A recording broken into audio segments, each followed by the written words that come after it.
9 अगस्त राज्यस्तरीय समावेश को सफलता को नहीं केंद्रीय श्रमिक संगठन मिलित स्वाधीन फेडरेशन समूह पक्षरु सांबादिक सम्मिलनी एवं सरकार नाम भाजपा मोदी सरकार एनडीए मोदी सरकार होइछि। ता सत्वे बीजेपी अलंकार गाड़ी पूर्वापेक्षा अधिक क्षिप्र गति घरोईकरण सहित श्रमिक विरोधी तथा जनविरोधी नीतिगुड़ी लागू करने को बसिछंती। सरकार संकेत दे सारे जे से नूतन श्रम सहित सबु श्रमिक विरोधी नीतिगुड़ी लागू करेंगे। एथिपाई श्रमिक मानकर सहर रे जीवन जीवार कथा उपरे मोदी गुरुत्व देवाकू चाहूनाहांती बोली सांबादिक सम्मेलन रे कहिसंती। भुवनेश्वर लिपिका राउत को रिपोर्ट। आज केंद्रीय श्रमिक संगठन रो एक मिलित सांबादिक सम्मेलन करा जाइथिला।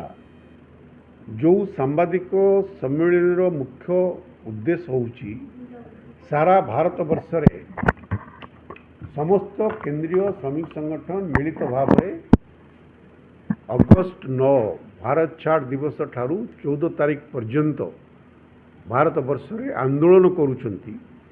मुख्यतः 4टी लेबर कोड को बातिल करने पाई एवं आलोचना नकरी परामर्श नकरी जो आईपीसी रे भुवनेश्वर ठारे एक बड़ धरणर शोभायात्रा रैली करा जिवो।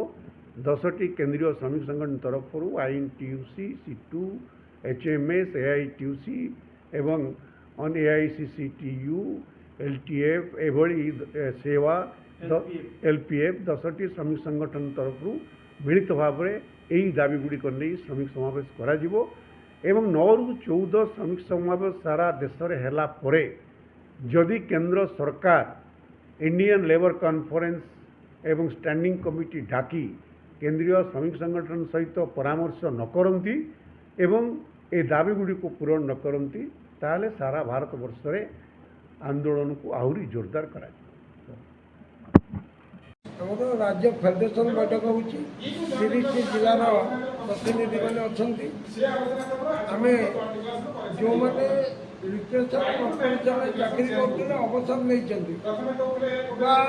अवसर पर मृत्यु विधवा पत्नी मैंने अद्यावधि पेंशन पाऊना से संपर्क आरपीएफ को आम बारंबार अनुरोध कले से सठिक भाव में कार्य करना एक भिन्न आमर उठा जल सेचन पॉइंट गुड़िक जो पानी पंचायत हस्तांतर है सेगुड़ा सठिक भाव चलूना एवं अनेक दुर्नीति हवा फल उठा जल सेचन पॉइंट गुड़िक अचल होगुड़ा सचल करने को दाबी करूँ।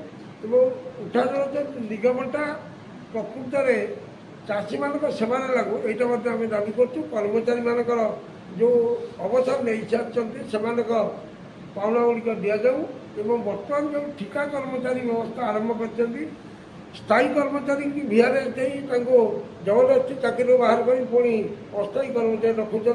तेणु आम दाबी करूँ जेहेतु यह कॉर्पोरेशन गोटे राज्य सरकार परिचालित इधर जहाँ हम स्थायी नियुक्ति दि जाए यही सब दाबी नहीं आज आम राज्य फेडरेशन निष्पत्ति पेंशन जो प्राप्य अच्छी विधवा लोक पाई ना जी 70 वर्ष 75 वर्ष बुढ़ा लोक पाऊना पेंशन जल्दी न दिखती आज निष्पत्ति होमें आरपीएफ ऑफिस आगे समूह गणधारण जो मैंने बुढ़ा बुढ़ी पाई ना से 60 70 वर्ष है धारण